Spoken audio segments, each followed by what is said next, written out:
जय हिंद। आपको हमारे यूट्यूब चैनल पे स्वागत। तो बताइए आप लोग कैसे हैं और आप लोग का तैयारी कैसे चल रहा है। उम्मीद करते हैं कि आप लोग अच्छे होंगे और आप लोग को कोई भी चीज का दिक्कत नहीं हो रहा होगा। यदि दोस्तों आप क्लास 10th से लेके दोस्तों यदि आप 12th तक हैं, या दोस्तों आप क्लास 5 से लेके दोस्तों यदि आप क्लास 12 तक हैं, तो दोस्तों आप सभी के लिए हम आज लेके आए हैं हिंदी व्याकरण, बेसिक ऑफ हिंदी व्याकरण। यदि आपने कहीं पे भी शुरू से लेके अंत तक हिंदी व्याकरण को नहीं पढ़े हैं, तो दोस्तों आपके लिए हम लेके आए हैं सुबोध स्टडी 0.1 पे हिंदी व्याकरण का एकदम बेसिक एग्जाम लेवल से। कोई दिक्कत दोस्तों? यानी कहने का मतलब हम जो भी चीज आपको बताएंगे यहाँ पे, यही चीज आपको बोर्ड एग्जाम में जरूर आएगा। तो आइए गप ना करके डायरेक्ट हम टॉपिक पे स्टार्टिंग करते हैं। पहले हम आज देखने वाले हैं, यदि आपको और एक चीज बता दें, यदि आपने पहले का वीडियो नहीं देखे हैं तो इस वीडियो को देखने के बाद आप आराम से पार्ट नंबर 1 जाके देख लीजिएगा।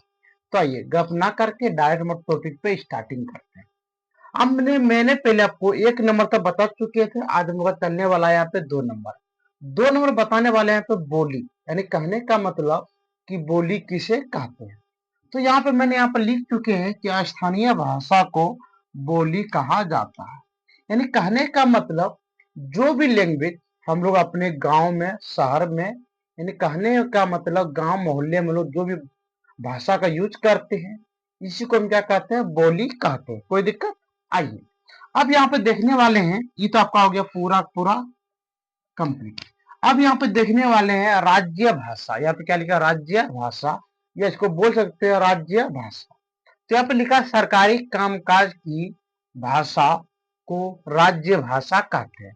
यानी कहने का मतलब आप लोगों को पता होगा कि हम लोग जब कोई भी काम करवाने के लिए सरकारी, यानी कहने का मतलब सरकारी कर्मचारियों के पास हम लोग जाते हैं, तो वहां पे एक दो लैंग्वेज का यूज करना पड़ता है जो कि हमारे पूरे के पूरे राज्य में बोले जाते हैं।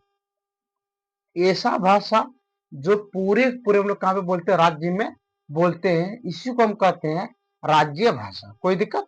आइए उम्मीद करते हैं कि आपको 2 नंबर और 3 नंबर में आपको कोई भी चीज का दिक्कत नहीं हुआ होगा। अब यहाँ पे है बच्चों, यहाँ पे लिखा राज्य भाषा। यहाँ पे क्या लिखा गया आपका? यहाँ पे राज्य भाषा, यानी कहने का मतलब राज्य भाषा। आपको उम्मीद करते हैं कि आपको समझ में आ गया होगा। आइए अब देखने वाले हैं यहाँ पे 4 नंबर। यहाँ पे लिखा राष्ट्रीय भाषा। यहाँ पे क्या लिखा दोस्तों? राष्ट्रीय भाषा। यहाँ पे लिखा किसी देश में अधिक बोले जाने वाले भाषा को राष्ट्रीय भाषा कहते हैं। आपको उम्मीद होगा कि हमारे इंडिया में, यानी कहने का मतलब भारत देश में सबसे अधिक हम लोग हिंदी की यूज करते हैं। यानी कहने का मतलब कहीं पे भी हम लोग जाते हैं, सबसे अधिक हम लोग किसका प्रयोग करते हैं? हमेशा हिंदी। सब जगह आपको हिंदी बोलने वाला आदमी मिलेगा, हिंदी रहने वाला आदमी मिलता है। कहीं पे भी आपको अधिक ना तो तमिल मिलने वाला है, ना तो मराठी, ना गुजराती, कुछ भी नहीं मिलेगा। आप पूरे इंडिया में जहां पे भी यदि आप हिंदी बोलिएगा, वहां का आदमी आराम से मेरा हिंदी लैंग्वेज क्या करता, समझ जाता है। तो यानी कहने का मतलब यहाँ पे यही लिखा है कि जो भाषा, क्या बोले, जो भी भाषा हम लोग पूरे के पूरे, जो भी भाषा पूरे के पूरे कहाँ पे बोलते हैं हम लोग? राज्य में बोलते हैं, यानी राष्ट्रीय में बोलते हैं, इसी को कहते हैं राष्ट्रीय भाषा। तो आप यहाँ पे जरा देख लीजिए, हम यहाँ पे कोई नोट लिख के लिखे हैं।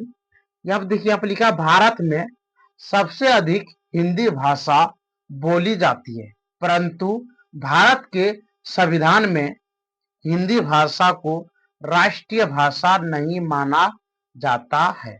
आपको उम्मीद होगा बच्चों कि सबसे अधिक हम लोग भारत में, कहाँ पे बोले? हम भारत में बोले रहे हैं, यानी कहने का मतलब इंडिया में सबसे अधिक हम लोग हिंदी भाषा का प्रयोग करते हैं।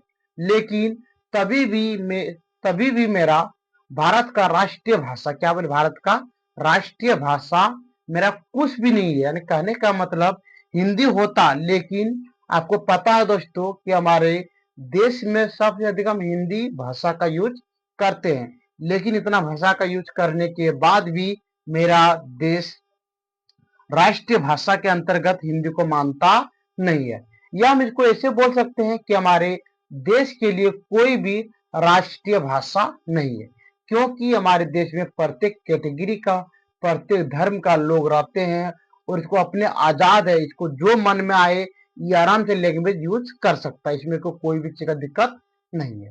तो आइए, उम्मीद करते हैं कि आपको 1, 2 नंबर, 3 नंबर और आपको 4 नंबर आपको समझ में आ चुका होगा। कोई जो भी हम आपको यहाँ पर नोट बनवाए, ये भी आपको नोट के बारे में समझ में आ चुका होगा कि हमारे देश का राष्ट्रीय भाषा कुछ भी नहीं है। तो आइए अब देखने वाले हम लोग आगे। यहाँ पे लिखा व्याकरण किसे कहते हैं। अगला टॉपिक हम लोग क्या है यहाँ पे, व्याकरण किसे कहते हैं। अब हम लोग देखने वाले हैं व्याकरण के बारे में। यहाँ पे लिखा व्याकरण उस शास्त्र को कहते हैं जिसके पढ़ने से मनुष्य किसी भाषा को शुद्ध शुद्ध लिखना, पढ़ना एवं बोलना सीखता है, उसे व्याकरण कहते हैं। यानी कहने का मतलब, इसको हमने एक शब्द में बोले तो व्याकरण इसे कहते हैं जिसके द्वारा हम लोग बोलना सीखना, यानी कहने का मतलब बोलना सीखते हैं, लिखना सीखते हैं, पढ़ना सीखते हैं, या हम लोग किसी भी व्यक्ति से बात करना सीखते हैं। यानी कहने का मतलब शुद्ध शुद्ध लिखना, शुद्ध शुद्ध बोलना, शुद्ध शुद्ध पढ़ना, और किसी भी व्यक्ति से यदि हम शुद्ध शुद्ध कोई भी बात कर पा रहे हैं जो कि एक दूसरे को समझ में आ भी रहा है और एक दूसरे हमको जवाब भी दे रहे हैं, ऐसे भाषा की हम लोग कहते हैं, क्या बोलते हैं, इसी को हम लोग कहते हैं व्याकरण। इसी को क्या कहते हैं, व्याकरण। यहाँ पे देखिए आराम से यहाँ पे लिखा है शुद्ध शुद्ध, शुद्ध शुद्ध लिखना, पढ़ना एवं बोलना।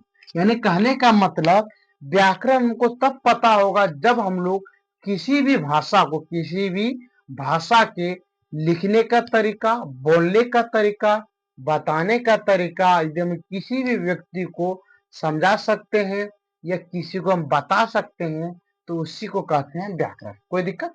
आइए इसको हम जरा सा मिटा देते हैं। उम्मीद करते हैं कि आपको व्याकरण के बारे में कोई भी चीज का दिक्कत नहीं हुआ होगा। अब यहाँ पे है लिपि, यानी कहने का मतलब लिपि किसे कहते हैं। अब दोस्तों हम यहाँ पर देखने वाले लिपि के बारे में, किसके बारे में बोले, लिपि के बारे में। आइए देख लेते हैं। यहाँ पे लिखा है भाषा के लिखने के ढंग को, भाषा के लिखने के ढंग को लिपि कहते हैं। अब यहाँ पर देखिए, आपको पता होगा कि कोई आदमी इंग्लिश में लिखता है, तो कोई आदमी हिंदी में लिखता है, तो कोई आदमी नेपाली में लिखता है, तो कोई आदमी तमिल में लिखता है। यानी कहने का मतलब यहाँ पे यही लिखा है। यदि आपको कोई बोल दे कि बताओ लिपि किसे कहते हैं, तो इसको डायरेक्ट हम लोग ऐसे बोल सकते हैं कि लिखने के ढंग को, क्या बोले, लिखने के ढंग को क्या कहते हैं हम लोग, लिपि कहते हैं। कोई दिक्कत? आइए अब यहाँ पे जरा देखते हैं एग्जाम्पल में। यहाँ पे क्या देखने वाले हम लोग एग्जाम्पल में। पहला यहाँ पे लिखा है हिंदी। क्या लिखा है? हिंदी।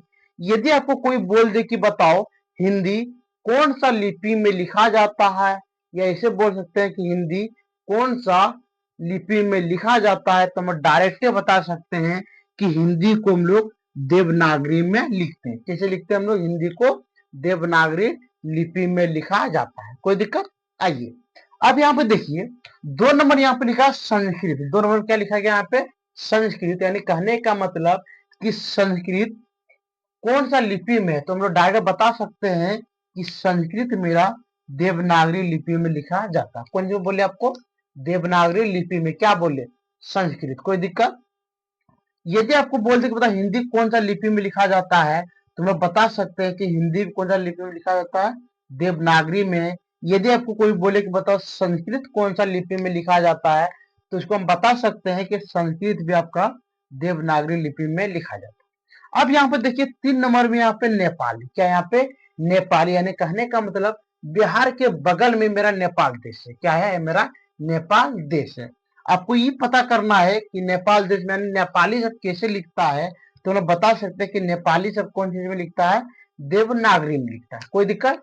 उम्मीद करते हैं कि आपको 3 वो चीज याद हो चुका होगा कि पहला, हिंदी कौन सा लिपि में लिखा जाता है? देवनागरी में। संस्कृत देवनागरी में। नेपाली देवनागरी में। कोई दिक्कत? आइए अब यहाँ पे देखने वाले हैं अंग्रेजी। कौन सी बोले यहाँ पे? अंग्रेजी।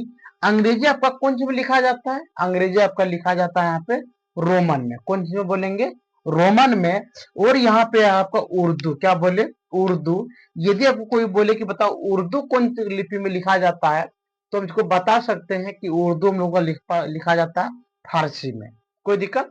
आइए हम शुरू से याद कर लेते हैं। पहला हिंदी देवनागरी, संस्कृत देवनागरी, इसके बाद क्या बोले, संस्कृत के बाद मेरा क्या है, नेपाली, नेपाली भी देवनागरी में।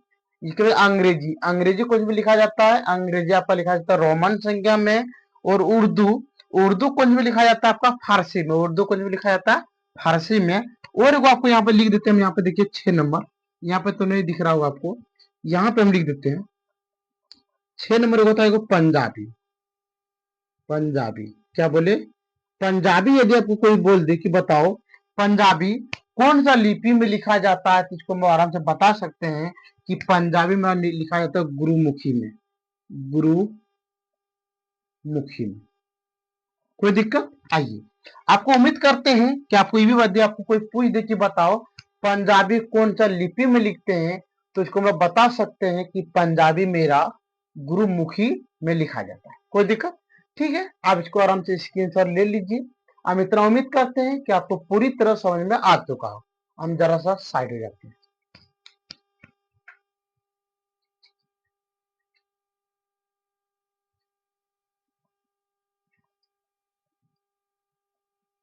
आइए, तो उम्मीद करते हैं कि आपने आराम से वीडियो को रोक के आराम से आपने स्क्रीनशॉट ले लिया होगा। यदि दोस्तों आपको देखने में हमारा वीडियो अच्छा लग रहा हो, तो दोस्तों आपसे हम एक ही चीज उम्मीद करते हैं कि दोस्तों वीडियो को लाइक कीजिएगा, शेयर कीजिएगा। और दोस्तों चैनल पे यदि दोस्तों आप नए नए आए हैं, यदि आपका मन हो दोस्तों, तो आप आराम से वीडियो को शेयर भी कर दीजिएगा। और दोस्तों यदि आपका मन हो तो दोस्तों चैनल को सब्सक्राइब जरूर कर दीजिएगा दोस्तों, क्योंकि इससे दोस्तों हमको मोटिवेशन मिलता है, हमको वीडियो बनाने का मन करता है। और दोस्तों आपसे मिलने का आपको दोस्तों आराम से मौका भी मिलता है। ठीक है दोस्तों, तो आज के वीडियो हम लोग यहाँ पे बंद करते हैं। जय हिंद, जय भारत।